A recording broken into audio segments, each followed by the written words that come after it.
All right, welcome to Hoops Tonight here at The Volume. Happy Tuesday, everybody. Hope all of you guys are having a great week. Well, we got to cover about 3 or 4 nights of games, so I thought the best way for us to do that today is going to be 5 big takeaways from the weekend. You guys are familiar with this format. We've done it before. We're going to be bouncing around the league, talk a little Boston Celtics, some Grizzlies, some Timberwolves, some Lakers, and some Cleveland Cavaliers. You guys know the drill. Before we get started, subscribe to the Hoops Tonight YouTube channel so you don't miss any more of our videos. Follow me on Twitter at _JasonLT so you guys don't miss show announcements. Don't forget about our podcast feed, wherever you get your podcasts under Hoops Tonight.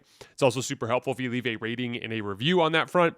And then keep dropping mailbag questions in the YouTube comments so that we can hit them in our Friday videos throughout the remainder of the year. All right, let's talk some basketball. So number one, the pathway for the Boston Celtics to get out of their midseason slump is through not settling. The Celtics absolutely smashed the Golden State Warriors in Oracle yesterday. It was ugly right away. Right when Steph Curry went to the bench, that offense has enough trouble scoring even with Steph on the floor, but when Steph goes off the floor, it's an absolute catastrophe. There was a Buddy Hield and Dennis Schroeder-led unit that completely fell apart, and then when Steph came back, they couldn't regain control. The Celtics defense was super sharp all night with their game plan discipline, did a great job on Steph, did a great job on everybody else. And really, the Warriors, without Jonathan Kuminga, are just utterly devoid of offensive talent, and the Celtics just took care of them. The Celtics also shot the ball well. They were 15 for 36 on catch-and-shoot jump shots for 1.25 points per attempt, and they just utterly dominated the game. But I want to zoom in specifically on the concept of settling, because as we know, the Celtics have been in a little bit of a funk, right? They are 8-7 in their last 15 games. That's about a month sample where you're playing about 500 basketball. Now, it's difficult because they're still top 5 in offense and defense in that span, because in their wins, they've been so damn good. It's just they've had these ugly losses. But what has happened in the losses? In those 7 losses in that 15-game span, their defense has actually been pretty good. It's a 104.9 offensive rating that is doing them in those situations. Their offense has really stalled out at times, right? So we need to zoom in on this offense. And, with the Celtics, again, they're a matchup attacking offense. They refer to it as a killer whale offense, especially against teams that are doing a lot of perimeter switching.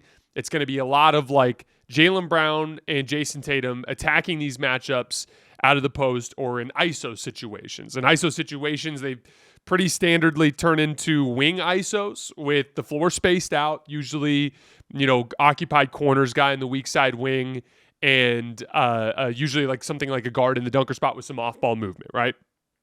In those situations, one of two things usually happens.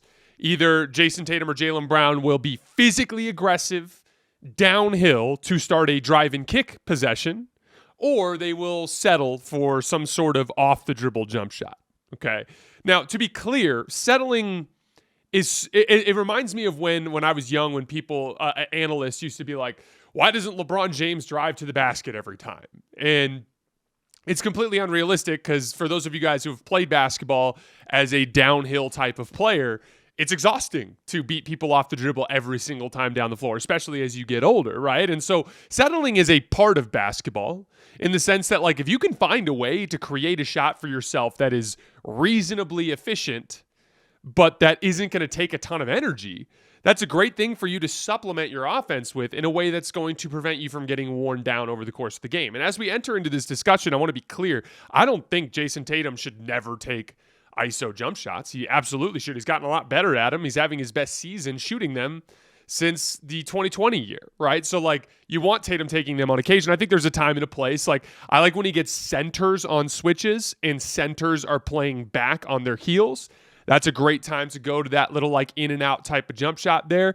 When he gets smaller players on him though, and they're pressing him up a little bit more, I almost prefer him trying to be physically aggressive downhill towards the rim. There's kind of like a time and a place for that sort of thing, right? But I thought it was interesting because as you just look in at the film in that game last night, through the first 3 quarters, because the Warriors put all their starters, their good players on the bench in the fourth quarter. In the first 3 quarters, the Celtics ran 16 ISOs. And on 9 of those 16 ISOs, they settled for ISO jump shots.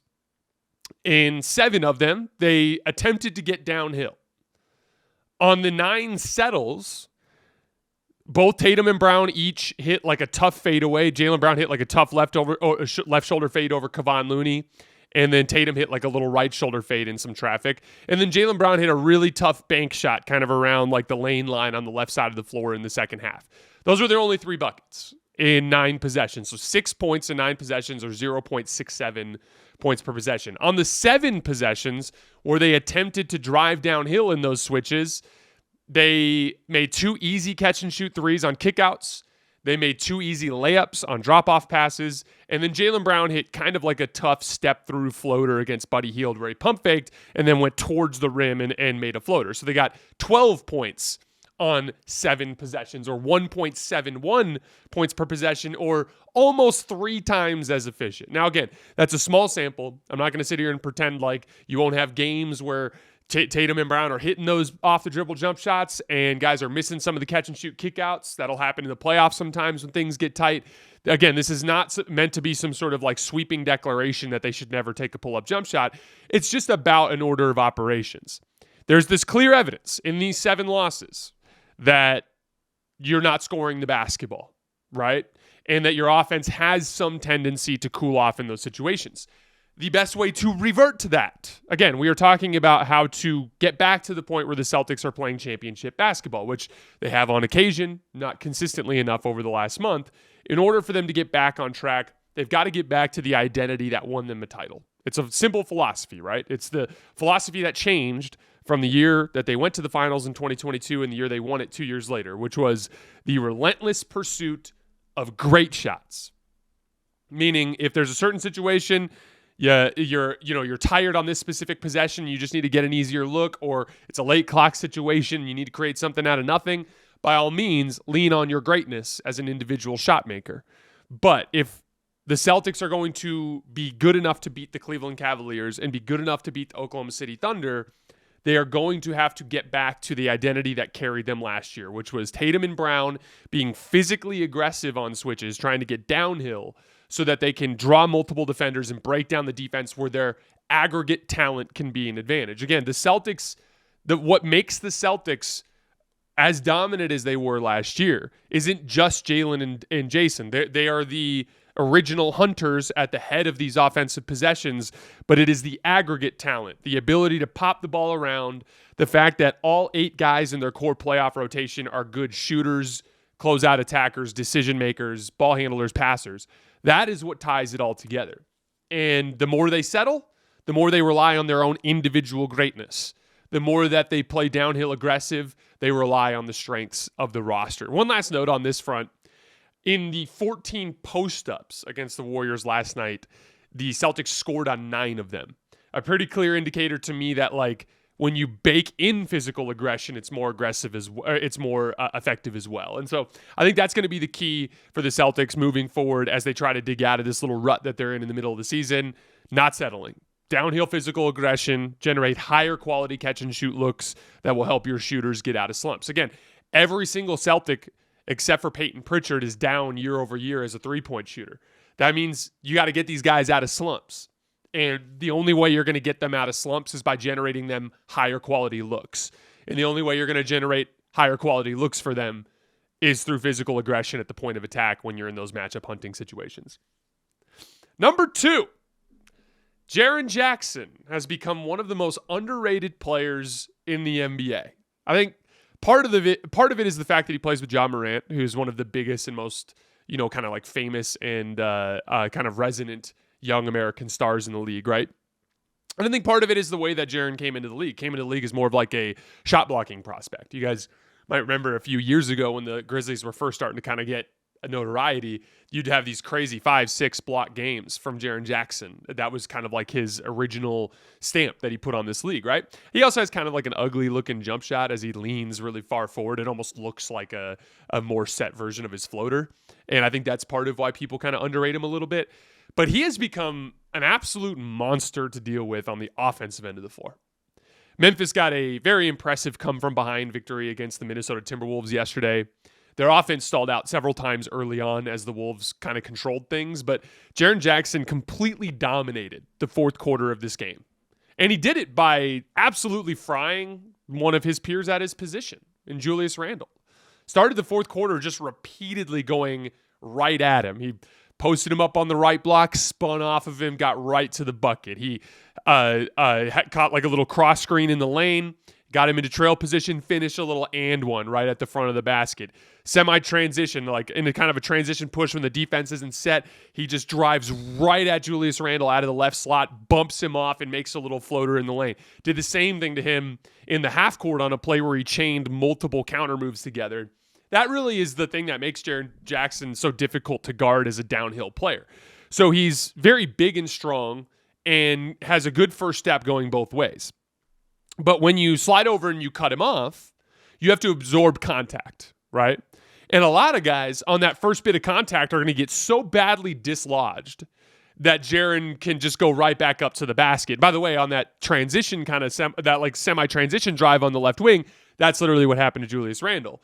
He hit the Jets, got him good with that shoulder, bumped him off, and he went so far back that Jaren was just basically able to step through and shoot a little floater around like 7-8 feet. That was pretty uncontested.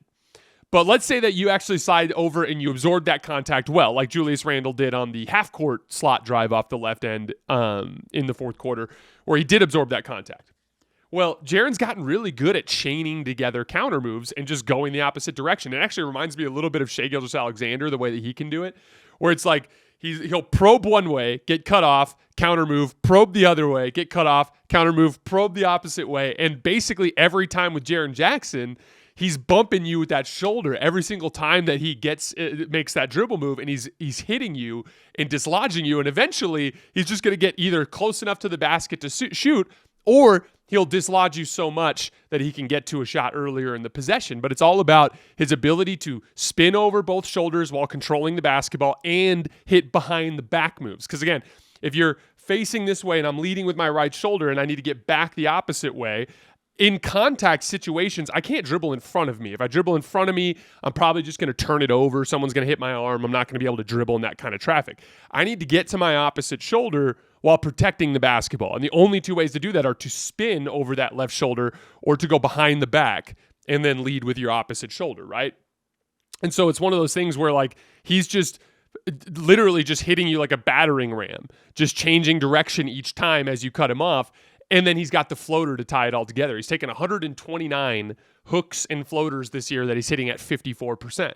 So it just is made him into a very, very difficult player to deal with as just a downhill matchup attacking forward. And again, that's not even a mismatch. He's doing that to Julius Randle, right? A guy who's one of the other bully ball players in the league at his position. He was great down the stretch too. He had this ridiculous move in transition in like a bunch of traffic in like just a straight run out situation where he did a behind the back move and like made a floater in traffic. And then he iced the game with one of the biggest buckets in crunch time, another post up against Julius Randle on the right block where he just turned over his left shoulder and hit a little right-handed hook shot. He finished with 15 points in the fourth quarter, including 3 rebounds, a block, and a steal.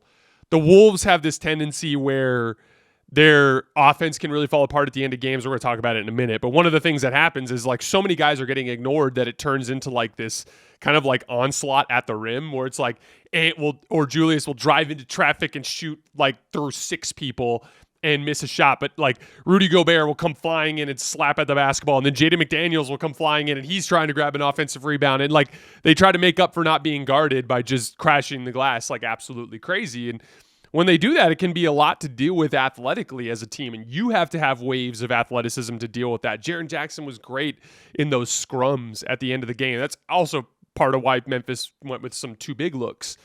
Goes with so many too big looks. And Zach Edey had a lot of success in this game, just setting good screens. And he's doing the thing too, the Gortat thing where he rolls into the lane and kind of clears out space for his ball handlers to get into the paint. Brandon Clark, we saw this in years past before Brandon Clark got injured, but the Brandon Clark-Jaren Jackson combo together has that layers of athleticism around the rim that allow them to fight in those contested rebound situations. One last guy I wanted to shout out there too, that John Morant, who just at the end of these games continues to just find ways to create offense. He hit like this crazy and one driving to the right where he got dug down on Naz Reid and made a wild floater, and then hit a pretty tough little, like one of his little patented step back, Euro step, one-legged floaters along the left lane line. And again, Memphis's offense has been tricky in certain spots this year, especially in crunch time.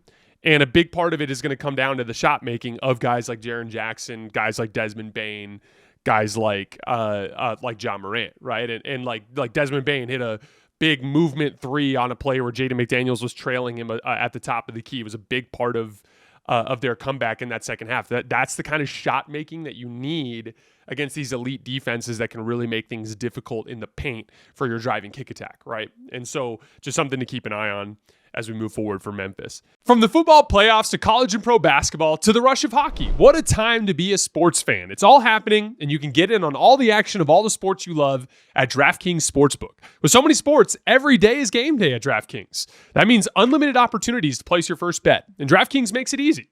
How easy? Try betting on something simple like picking a team to win.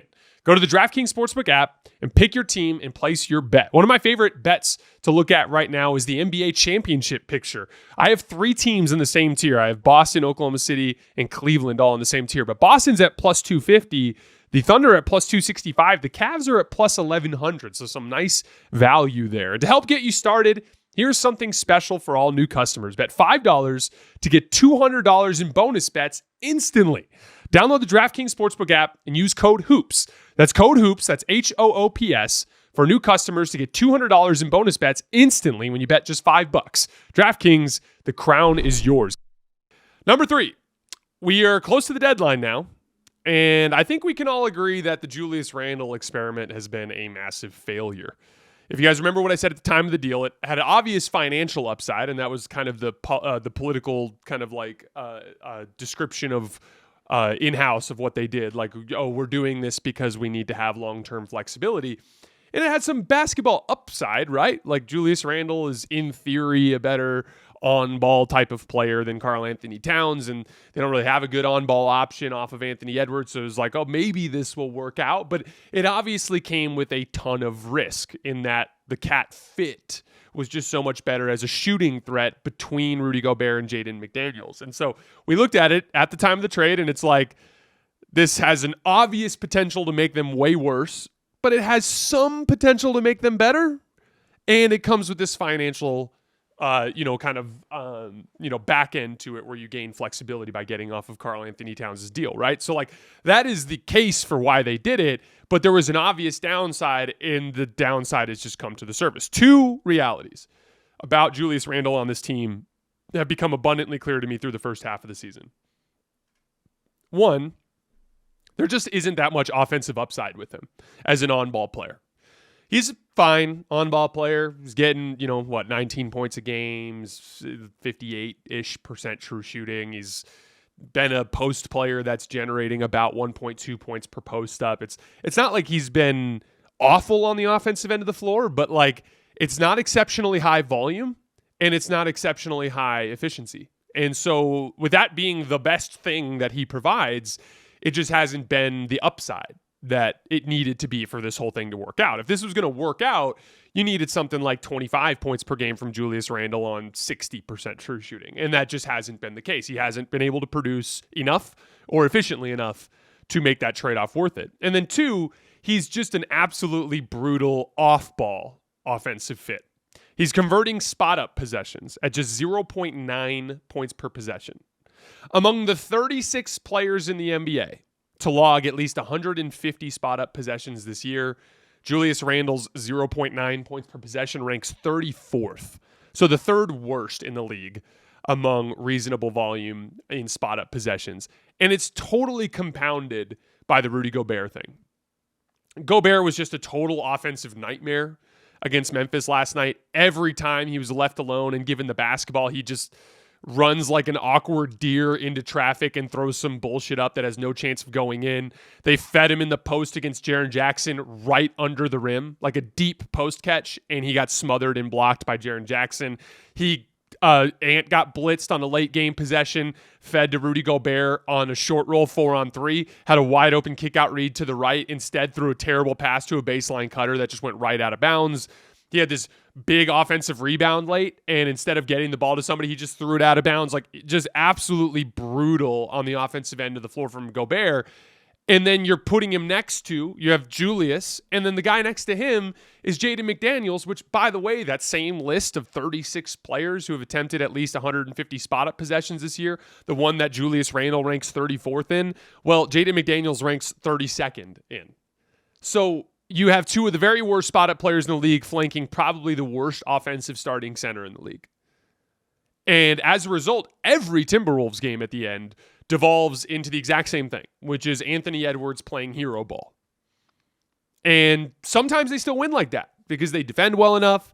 And, they've been going with Naz Reid a lot in closing situations where he's been able to make big plays, made several big plays down the stretch last night.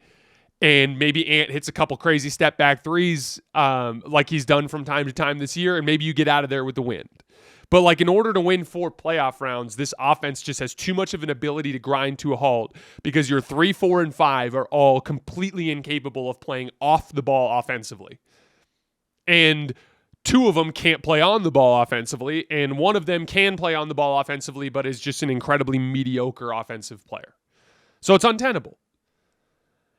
And look, it's really difficult because you're a second apron team. And if you trade Julius Randle for salary that you end up keeping, then you undo some of the upside of the financial flexibility that you get from the Karl Anthony Towns trade. So even if I discuss trades, there are ways, from what I understand, there are ways even as a second apron team to jerry-rig the trade system to where you can still aggregate salaries.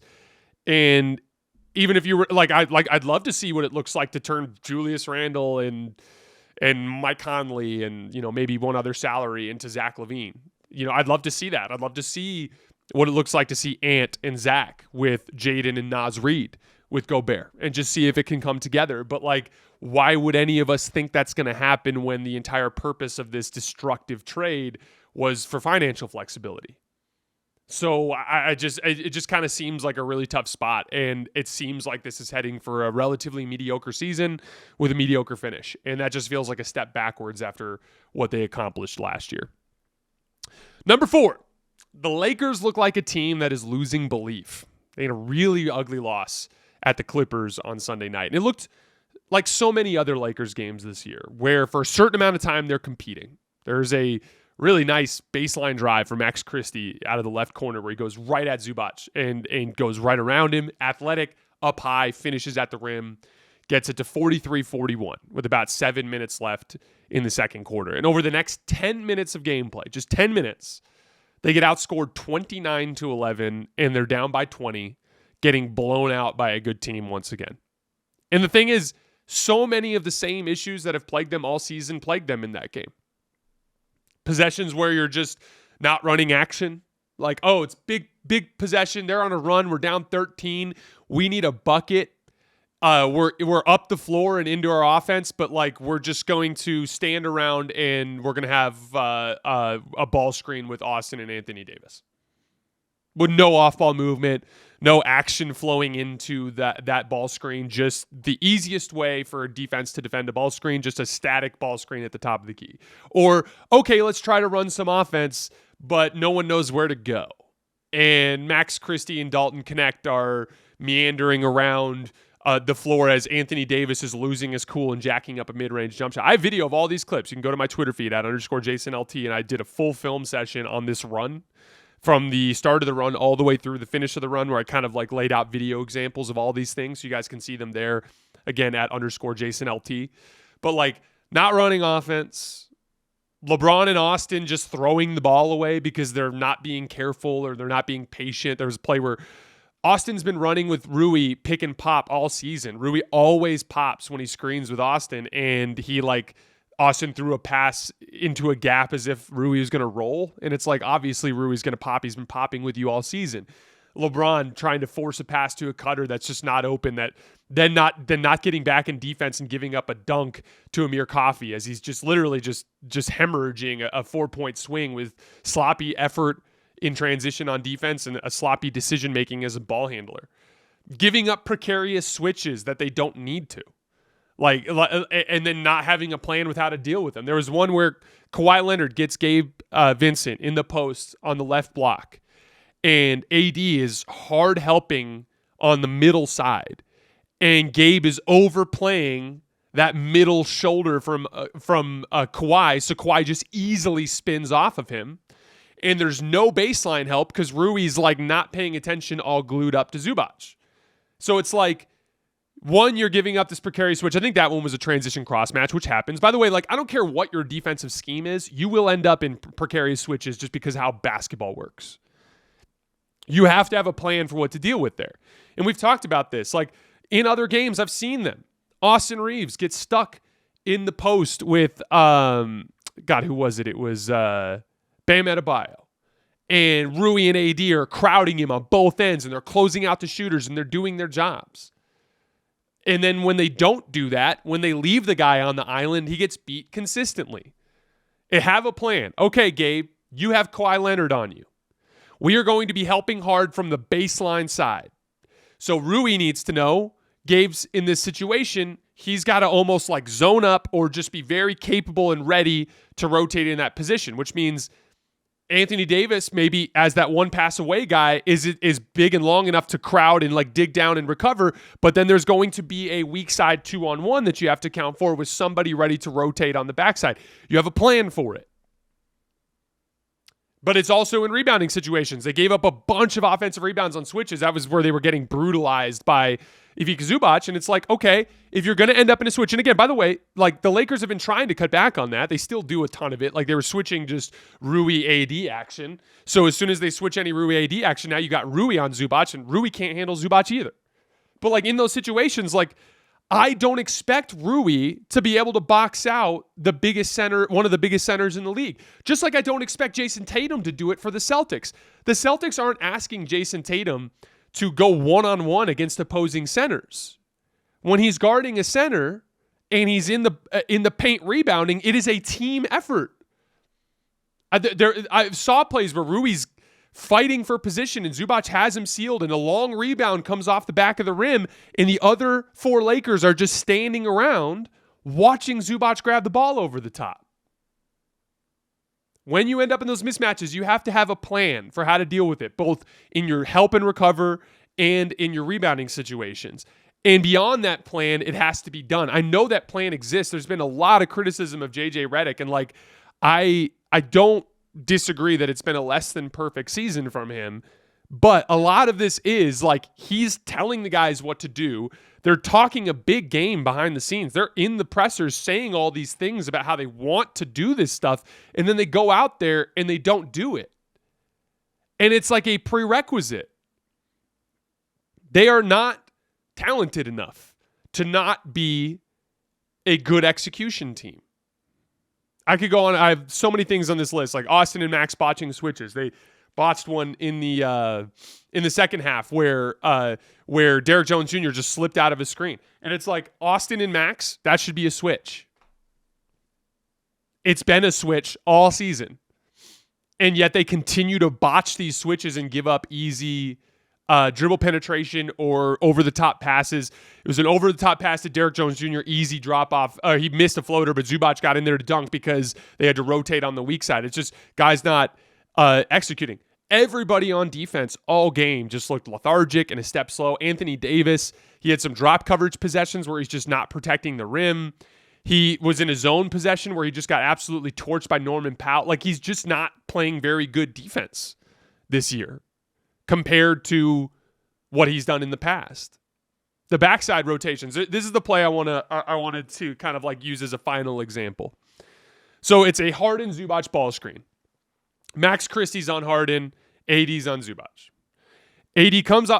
Harden comes off the screen, Max is chasing, and Harden kind of dribbles along the left lane line and slows down for a second. Max chases and follows, but instead of Anthony Davis recovering to Zubac when Max was right there, AD calls for a switch, which, by the way, probably shouldn't have been a switch.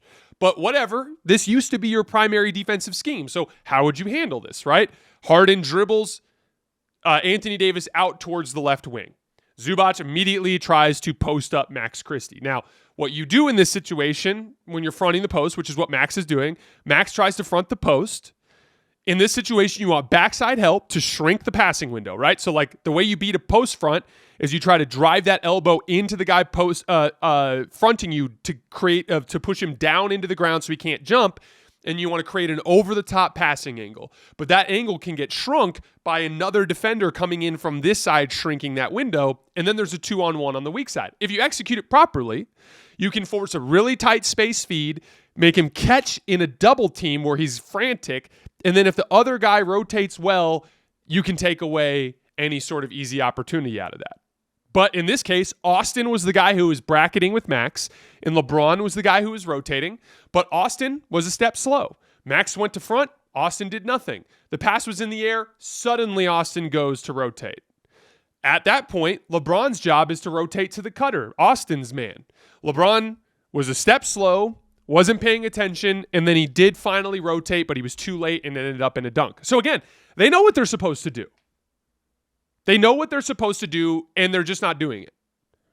Anthony Davis and Max probably shouldn't have switched that screen, but whatever, you end up in a bad switch. We have a plan for that. We're fronting the post. We're bracketing from behind. We're rotating, except for Max did the fronting the post part. Austin was too late on his bracket, and LeBron was too late on his rotation. That's just basic execution details that are limiting the Lakers' ability to be successful. There's just no consistency in their effort or in their execution, despite the fact that they've been talking that big game, and it just continues to be the biggest barrier to their success. And again, like, there's personnel weaknesses that need to be addressed, and a lot of those things are kind of coming to the surface now as LeBron and AD haven't been playing super well and Austin hasn't been playing super well. But the reality is they're not doing themselves any favor with just basic basketball controllables where they're not doing their jobs. All right, lastly, number 5, the Cleveland Cavaliers have shown a little bit of their dark side. The second Oklahoma City game, Oklahoma City beats the shit out of them. Now, that was going to be a difficult game to win regardless of the Isaiah Hartenstein injury. Oklahoma City has way more of a perimeter identity. That's where the majority of their talent is, and of course, they continue to bring out good players. Brandon Carlson just steps into that game as a backup center and just starts hitting threes. But, like, the perimeter talent is there. OKC is always going to be a buzzsaw at home, especially in a game like that where they really, really are locked in for, even in the playoffs. It's just, that's going to be a really tough game to win. That said, I thought the game fell apart for Cleveland because of a concerning approach, something that was completely under their control. Oklahoma City completely ran away with that game with a run that spanned the late first quarter and the early second quarter. It was close, and then the wheels just completely came off. And in that stretch, it was a lot of bad offense. Losing their pace, not getting out in transition, and then settling for a lot of pull-up threes. There was a sequence at one point in the run where Cleveland on back-to-back possessions just took off the dribble threes early in the clock. Donovan Mitchell did it. Karis LeVert did it. Even Evan Mobley did it. And it's like, those are the kinds of things where, like, there's clearly, I don't want to call it multiple personality, because, like, I do believe that basketball players can change and become better. But, like, a good part of what's happened for Cleveland this year is, like, guys embracing roles and playing within what the team needs them to do, right?